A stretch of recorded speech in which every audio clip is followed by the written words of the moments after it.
فرح المخلفون بمقعدهم خلاف رسول الله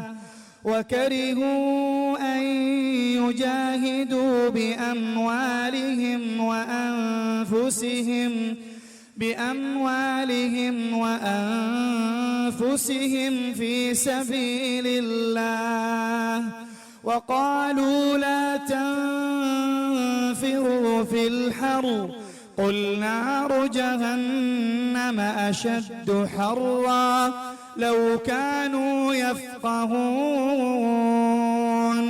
فليضحكوا قليلا وليبكوا كثيرا جزاء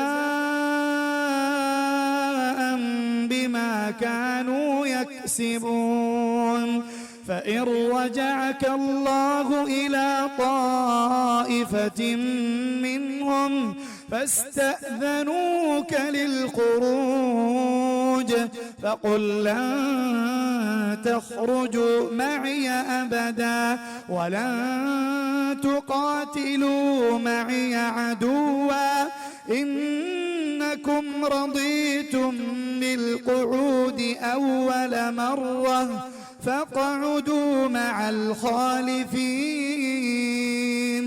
ولا تصل على أحد منهم مات أبدا ولا تقم على قبره إنهم كفروا بالله ورسوله وماتوا وهم فاسقون.